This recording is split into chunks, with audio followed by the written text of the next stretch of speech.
오늘은 오직 믿음뿐입니다 라는 제목으로 함께 말씀을 나누도록 하겠습니다. 우리가 계속해서 갈라디아서를 저와 여러분들을 나누고 있죠. 그래서 갈라디아서가 이제는 뭔가 좀 지겹지 않을까라는 생각을 좀 한편으로 합니다. 그런데 저는 갈라디아서를 여러분들에게 딱 앞에서 고백하는 것은 전 매우 좋아합니다. 갈라디아서를. 네. 그래서 계속해서 이제 갈라디아서를 함께 나누고 있는 것입니다. 그래서 갈라디아서는 율법과 믿음에 대한 문제에 대해서 강하게 집중하고 있는 것이죠. 율법이 무엇이냐, 그리고 믿음이 무엇이냐라는 단계를 계속해서 바울은 갈라디아 교인들, 갈라디아 지역에 있는 교회들에게 설명하고 있음을 우리는 성경을 통해 볼 수 있는 것입니다.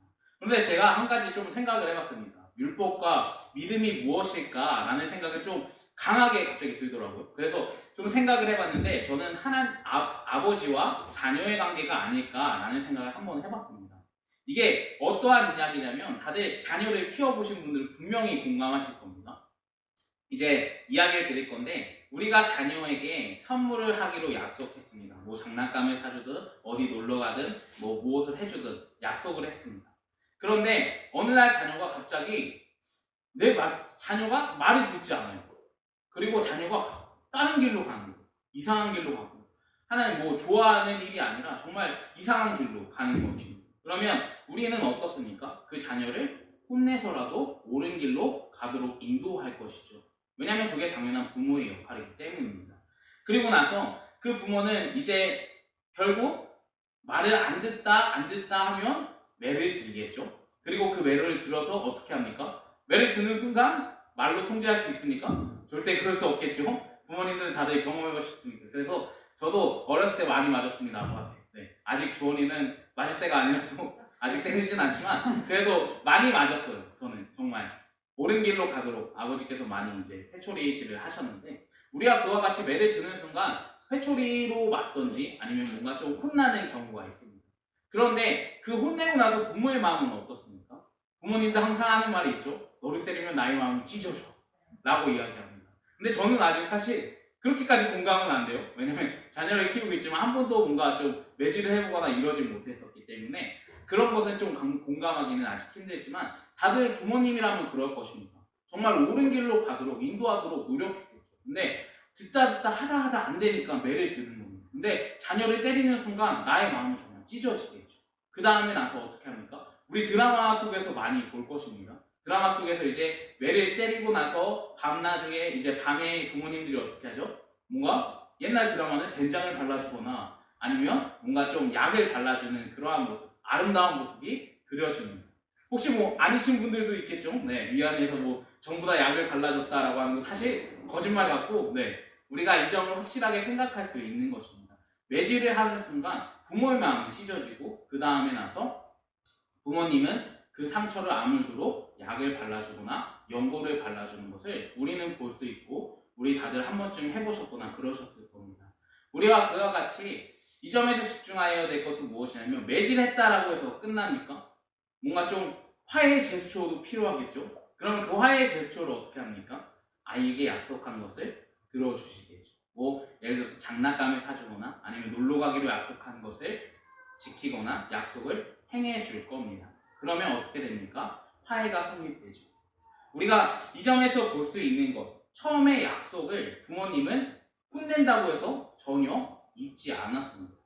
그리고 나서 부모님은 그 아픈 자녀를 위해서, 내가 때린 그 자녀를 위해서 마음을 풀어주기 위해 장난감을 사주거나 아니면 뭐 여러 것을 데리고 다닙니다.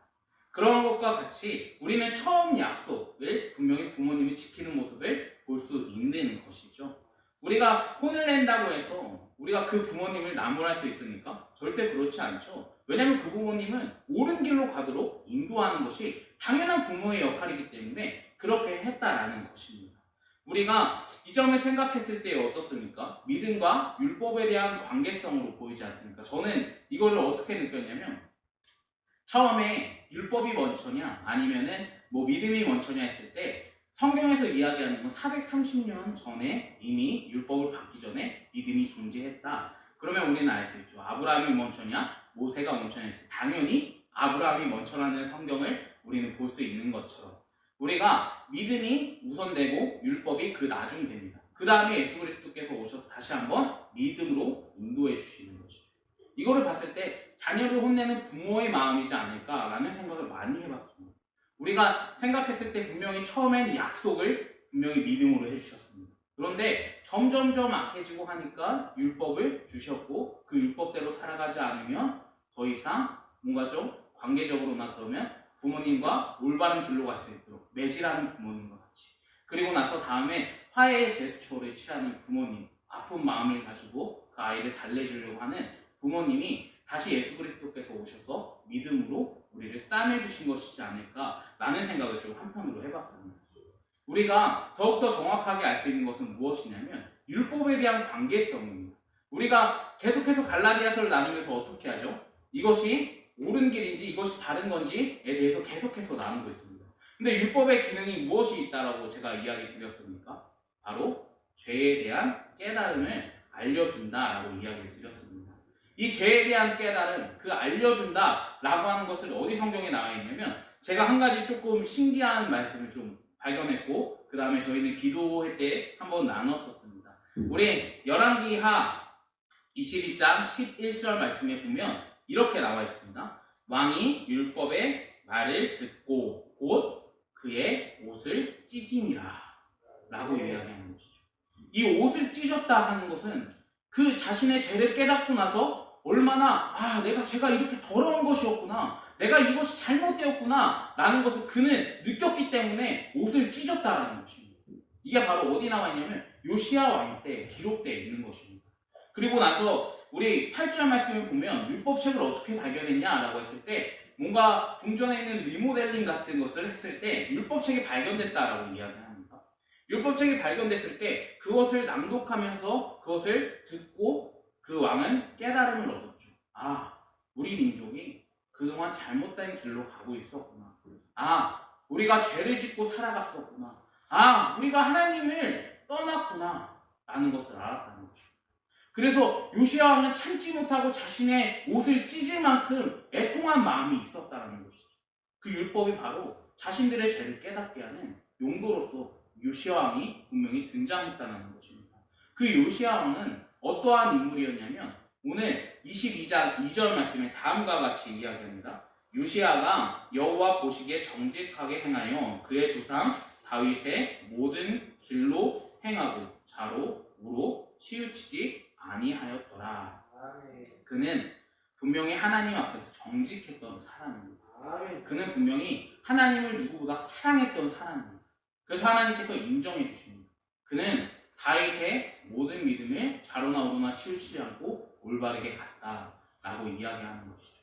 우리가 봤을 때에는 딱 깨달을 것이 하나 있습니다. 이때 당시에 왕은 선한 왕이 몇이나 됐을까요?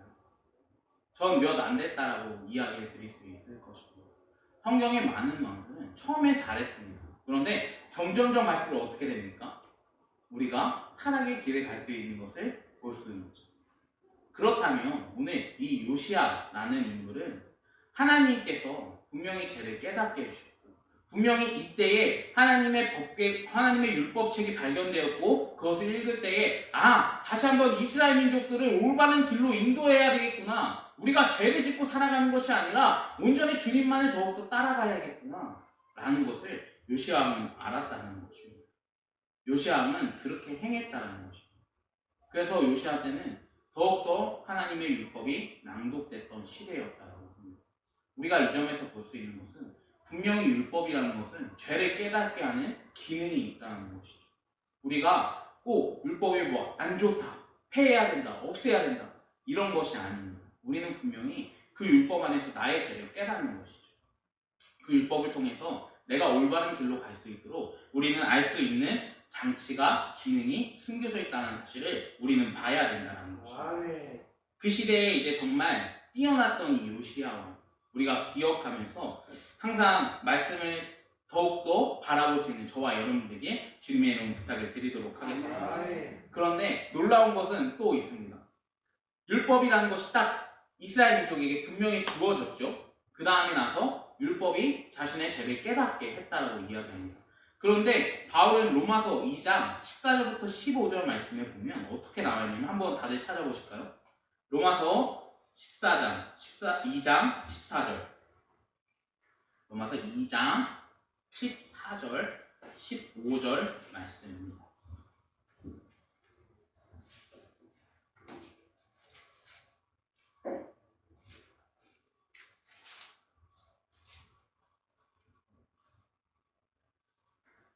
로마서 2장 14절부터 15절 말씀, 신약 241페이지입니다. 241페이지입니다. 우리 다 찾으셨으면 14절, 15절 말씀 한 목소리로 읽도록 하겠습니다. 시작. 율법이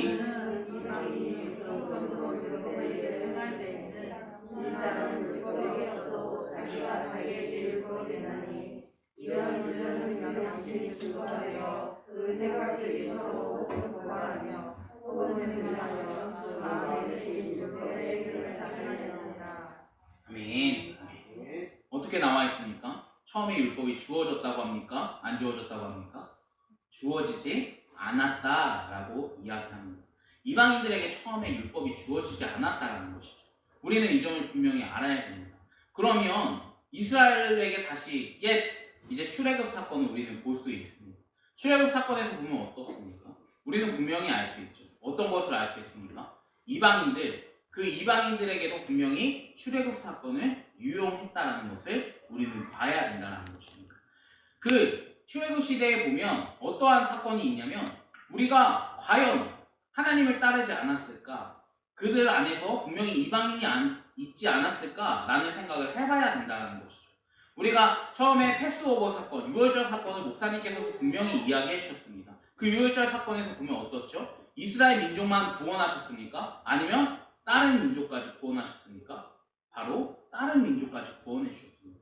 오늘 이 피를, 양의 피를 양의 피를 임막 문설주에 바르면 이 하나님을 따르는 민족 빼고도 하나님의 말씀을 들었고 행했던 모든 사람들이 살아난다, 구원을 받는다 라고 목사님께서는 1전에 말씀해 주셨습니다.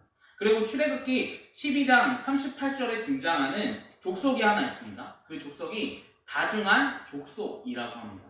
그런데 이 다중한 족속이라는 것은 우리가에게는 생소하죠. 12지파 중에 들어가는 종족이 아닙니다. 이 종족이라는 것은 무엇이냐면 바로 이방인들의 한 지파였다라고 이야기를 하고 있습니다. 우리가 이와 같이 출애굽 사건에서도 분명히 이방인들과 함께 동일하게 나왔습니다. 그 이방인들에게 어떻죠? 율법이 주어졌습니까? 율법이 주어지지 않았습니까? 분명히 성경은 율법이 주어지지 않았다 로마서에서 이야기하고 있습니다. 그래서 그들은 자신의 양심대로 오늘 자신의 마음이 율법이 되어서 지켜 행했다라고 로마서 14장부터 15절은 이야기해주고 있는 것이죠. 우리가 분명히 알아야 됩니다. 이 로마서, 이 이방인들의 사건을 보면 우리는 분명히 알아야 될 것이 하나 있는데 무엇이냐면 바로 이방인들 또한 율법을 받은 그 당시에 분명히 존재했습니다. 그런데 이방인들에게는 그 율법 자체가 주어지지 않았다라고 바울은 이야기하는 거죠. 그러면 얼마나 답답하겠습니까, 바울은? 갈라디아 교인들이 항상 이야기했던 게 유대인 사도들이 와서 우리에게 유대인 선생님들이 와서 우리에게 분명히 율법을 지켜야 돼요. 율법의 행위를 따라야 돼요. 라고 이야기했어요. 그래서 그들은 따랐습니다. 믿고 신뢰했습니다. 근데 바울은 전혀 다른 말이 하는 것이죠. 너희에게 율법이 언제 주어졌냐? 너희에게 율법이 주어지지 않았어. 그런데 왜 율법의 행위를 하고 있니? 라고 이야기하고 있다는 것이죠. 애초에 처음부터 이방인들에게는 율법이 주어지지 않았습니다. 그의 마음의 양심을 따라서 그 양심이 율법이 됐다라고 성경은 계속해서 이야기하고 있는 것이죠. 그 양심이라는 것은 우리는 어떻게 볼 수 있냐면 우리가 그저 마음이라고 이야기할 수 있고 그냥 생각으로만 그냥 끝낼 수 있습니다. 근데 그게 아니라 이 양심이라는 것은 성령님의 인도하심이라고 우리는 해석해야 되는 것이죠. 이 성령님의 인도하심으로 우리는 죄를 깨닫게 한다는 것입니다.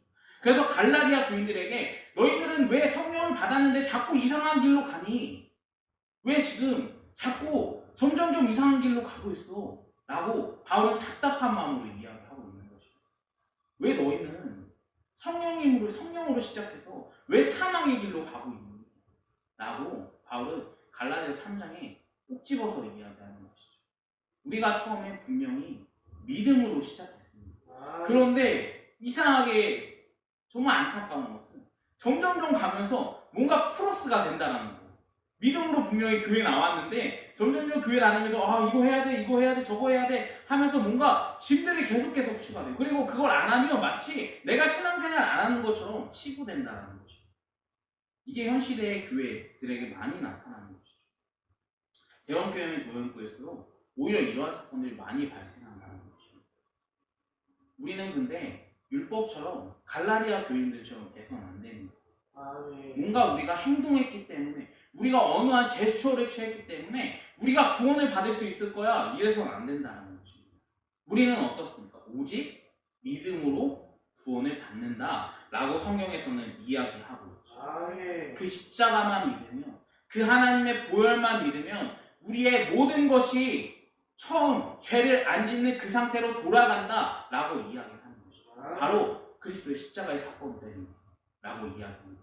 그래서 이사야서 53장 6절 말씀에 다음과 같이 이야기하는데 우리는 다 양같아서 각기 제 길로 했거늘 우리 그릇 행하여 각기 제 길로 갔거늘 여호와께서 우리의 모든 죄악을 그에게 담당시키셨도다 라고 이야기합니다. 우리는 사람이기 때문에 눈이 어두운 양과 같아서 우리는 사망의 길로 갈 수밖에 없었어요. 구분도 못했죠. 왜냐하면 이게 죄의 길인지 이게 사망의 길인지 이게 잘못된 길인지 우리는 구분할 수 없었다는 것입니다. 왜냐하면 눈이 어둡기 때문에 우리가 뭔가 좀 맹인분들을 보면 어떻죠? 지팡이가 없으면 사실 돌아다니기 힘든 것이죠. 양 또한 그렇습니다. 바로 발 앞에 있는 것밖에 못 보는 것이 바로 양입니다. 우리가 그러한 상태였다는 것이죠. 그래서 우리는 죄를 질 수밖에 없고 우리는 사망의 길로 갈 수밖에 없었던 그러한 모든 죄를 짓고 살아가는 우리를 그리스도께서 우리를 구원해 주셨고 예수 그리스도께서 오셔서 우리를 모든 죄를 하나님께 자복하여 하나님께서 그리스도께서 넘겨주셨기 때문에 우리는 구원받았다라고 이사야서는 이야기해주고 있는 것입니다.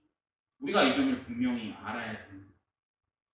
우리가 단순하게 신약만 봐서 구약만 봐서 그렇게 끝나면 안 되죠. 목사님 항상 강조하시는 거 있죠. 우리는 성경을 통으로 꿰뚫어야 된다라고 이야기하는 거죠.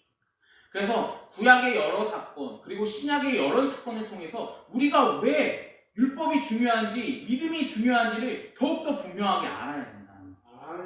그렇지 않으면 우리는 올바른 길로 갈 수가 없어요. 왜냐하면 이사야서도 이야기했던 것처럼 우리는 다 양 같아서 각기 제 길로 갔다.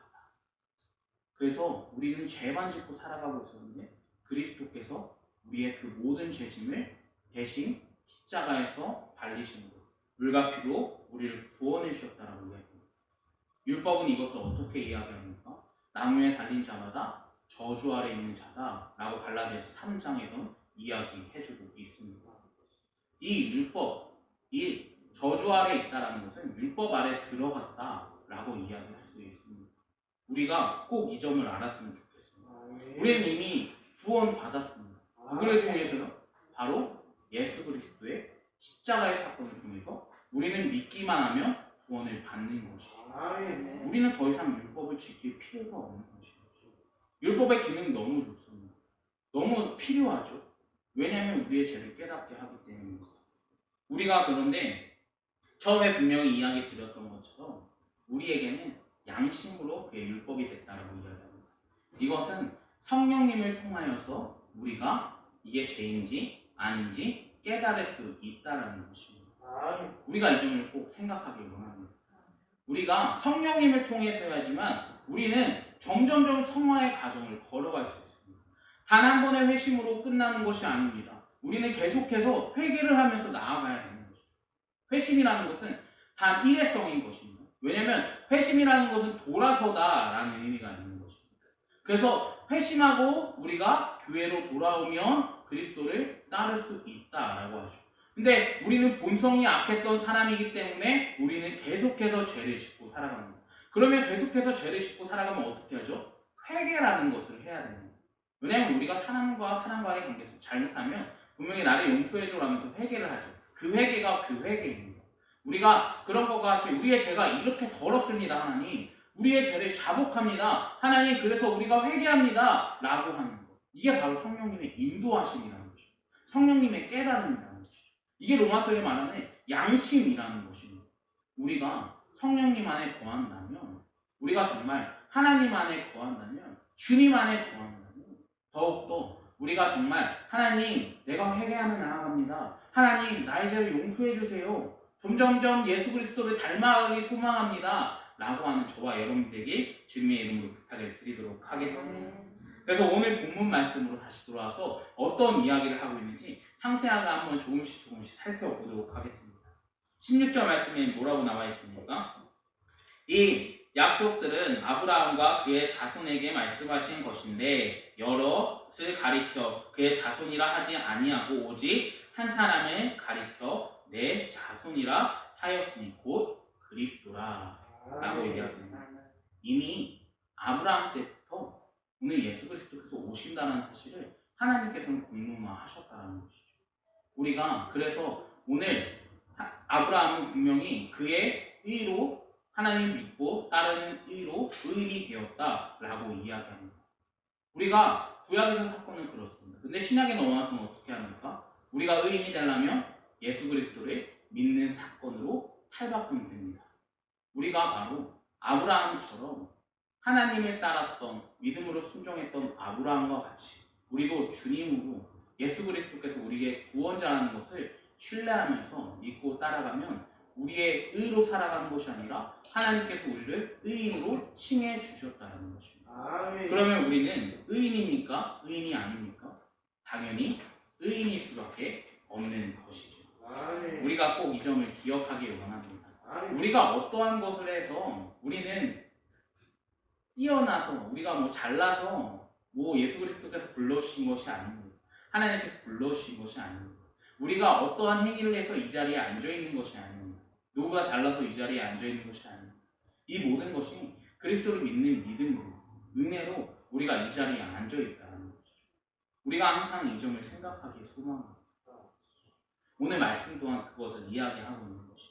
그래서 17절 말씀에 내가 이것을 말하노니 하나님께서 미리 정하신 언약을 430년 후에 생긴 율법이 패하지 못하고 그 약속을 헛되게 하지 못한다 라고 이야기합니다.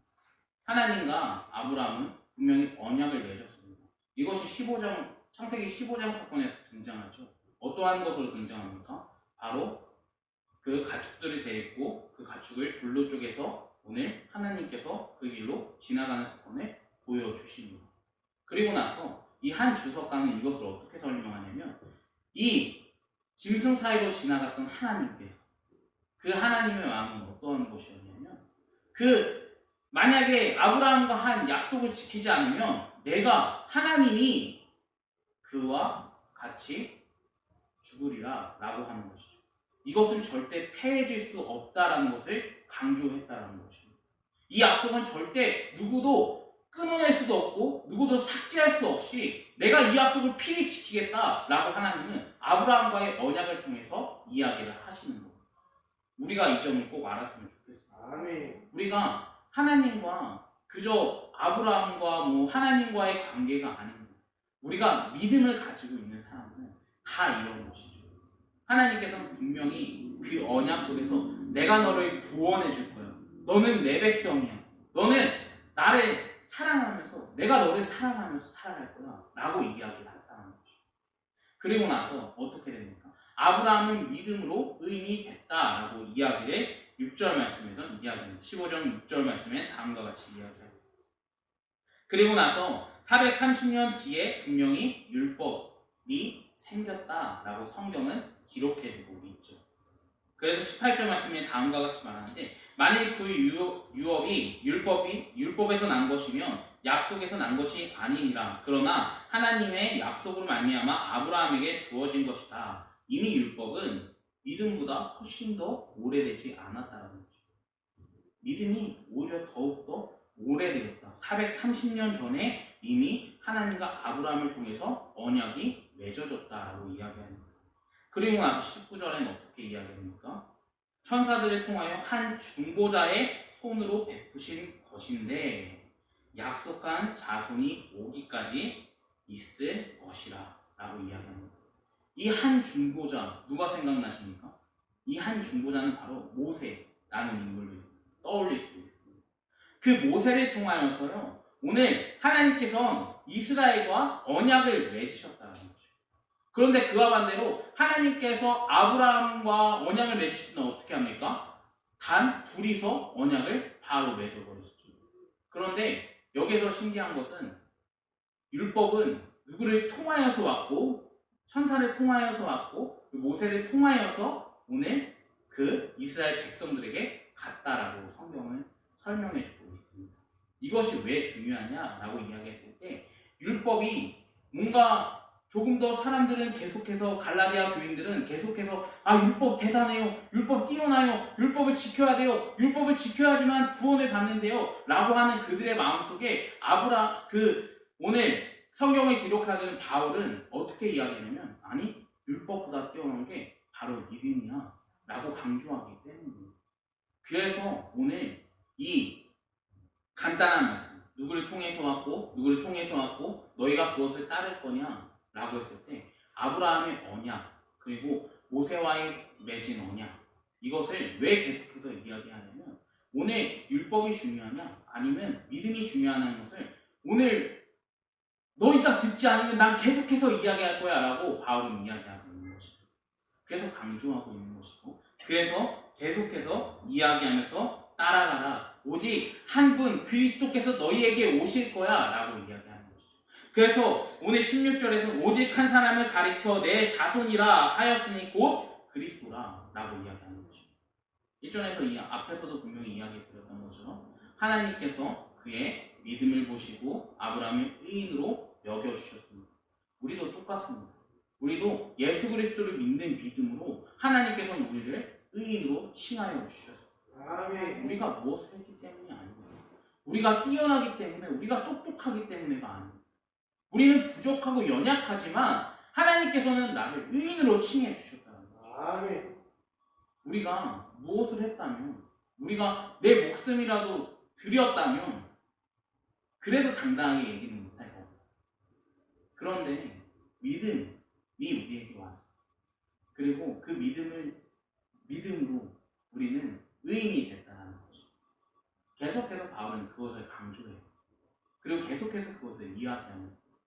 그래서 21절 말씀엔, 그러면 율법이 하나님의 약속과 반대되는 것이냐? 결코 그럴 수 없느니라. 만일 능히 살게 하는 율법으로 주어졌다라면 의가 반드시 율법으로 말미암느니라 라고 성경은 기록합니다. 이 말씀이 뭐냐면, 간단하게 이야기해서 만약에 율법으로 너희에게 의인이 된다라고 이야기하면 그 율법을 지키지 않는 사람들은 절대 의인이 될 수 없다라고 이야기하는 것이죠. 그 율법을 지키는 사람은 의인이지만 지키지 않는 사람들은 절대 의인일 수 없다라고 바울은 21절 말씀에 못 박고 있는 것입니다. 우리가 앞에서 이야기 드렸던 것, 그리고 계속해서 이야기 드렸던 것, 율법은 죄를 깨닫게 하는 기능이 있습니다. 그래서 우리 십계명을 보면 어떻습니까? 나 외에 다른 신을 섬기지 말라. 그리고 땅에 있는 것이나 기어다니는 것이나 물속에 있는 모든 것으로 우상을 만들지 말라 라고 이야기하면서 안식일을 거룩하게 지키라. 그리고 부모한테 어떻게 하는지, 이웃한테 어떻게 되는지 쭉 이야기를 하고 있는 것입니다. 근데 이것이 그냥 행위로서 지키려고 노력하면 참으로 힘든 일이죠. 그런데 성령님께서 우리 안에 계신다면 우리는 이것을 지키면서 살아갈 수밖에 없다는 것이죠. 아멘. 왜냐하면 우리는 하나님의 말씀을 번복하면서 살아간다면 힘들어져. 왜냐하면 성령님이 우리 안에 있으면 우리는 그렇게 나아갈 수 없다는 것이죠. 외길로 나아갈 수 없다는 것이죠. 왜냐하면 성령님께서는 계속 올바른 길로 우리를 인도하시기 때문이죠. 그래서 우리는 꼭 성령님으로 정말 옳은 길로 갈 수 있는 저와 여러분이 되길 주님의 이름으로 소망합니다. 아멘. 우리가 우리의 열심으로 살아가지 않기를 바랍니다.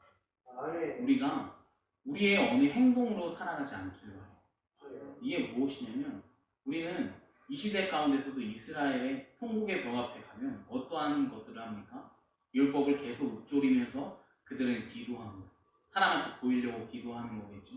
그런데 예수 그리스도께서 마태복음 23장에 무엇이라고 하냐면, 너희의 그런 모습이 회칠하는 무덤과 같다라고 이야기합니다. 이것이 간단하게 이야기하자면 뭐냐면, 너네 그런 쓰잘데기 없는 행동, 사람에게 보이려고 하는 모든 행동이 시체 썩은 냄새 나는 무덤과 같다라고 이야기하는 거죠. 그리고 나서 구약에서 하나님께서 어떻게 합니까? 내가 너희의 제사를 더 이상 받지 않겠다. 너희의 마음과 중심이 없는 제사는 내가 받지 않을 거야. 그저 행동, 제스처만 하는 그러한 뭔가 퍼포먼스적인 것만 하는 예배는 더 이상 받지 않을 것이다 라고 구약에서 이야기하는 거죠. 우리가 행위만 하는 것이 얼마나 좋지 않은 것인지 여기에서 절실하게 드러나는 것입니다. 우리가 꼭 정말 지사님과 일전에 이야기하면서 계속 이야기했던 것이 소자에게도 냉수 한 그릇을 베풀어 줄 수 있는 저와 여러분들에게 소망합니다. 아멘. 우리가 정말 아무도 없는 그곳에서 정말 그리스도의 빛을 밝히는 저와 여러분들이 원합니다. 아멘. 정말 그리스도의 소망이 되고 소금이 될 수 있는 저와 여러분들이 아멘. 아멘. 우리가 그러한 삶을 살아가야 돼요. 사람 앞에 보이는 것 당연히 잘할 수 있죠. 왜냐하면 사람은 도덕적인 사람들이기 때문에 사람 앞에 보이는 건 얼마든지 할 수 있어요. 근데 중요한 것은 그게 아니라는 거죠. 우리는 사람에게 보이는 사람들이 아닙니다. 우리는 그리스도께 보이는 사람입니다. 우리는 하나님께 보이는 사람들이 아닙니다. 아멘. 그래서 우리는 더욱더 하나님 앞에서 정직해야 된다는 거죠. 아멘. 우리가 율법으로 구원받는다는 것은 애초에 불가능하다는 것이죠. 왜냐하면 우리는 믿음으로 살아가는 사람이기 때문에 아멘. 우리가 꼭 이 점을 기억하기 원합니다. 그래서 오늘 본문 마지막 말씀에 이는 예수 그리스도를 믿음으로 말미암아 약속에 믿는 자들에게 주어졌다라고 이야기합니다. 무엇이 주어졌습니까? 바로 구원이 주어졌다라고 이야기합니다. 아멘. 우리의 어떠한 행동이 아닙니다. 우리가 율법을 지켜서도 아닙니다. 우리가 뛰어나서도 아닙니다. 우리는 부족하고 연약할지라도 이미 그리스도를 믿으면 이미 오늘 마지막 말씀과 같이 주님께서는 우리를 구원해 주셨다라고 이야기하고 있습니다. 우리가 꼭 이 점을 생각하기 원합니다. 그래서 우리는 누가 듣던지 아니 듣던지 그것이 뭐 사망의 음침한 골짜기라도 더욱더 주님만을 믿고 따라가야 된다. 아멘. 우리가 이러한 삶을 살아내도록 노력하기 원합니다. 아멘. 정말 주님 나의 힘으로 살아가는 것이 아니라 주님 내가 어떠한 행동으로 살아가는 것이 아니라 주님 내가 더욱더 주님 바라보기 소망합니다. 아멘. 주님 내가 더욱더 주님의 십자가의 보혈만 믿고 따라가길 원합니다. 아멘. 라고 고백할 수 있는 저와 여러분들에게 주님의 이름으로 부탁을 드리도록 하겠습니다. 아멘. 기도하겠습니다.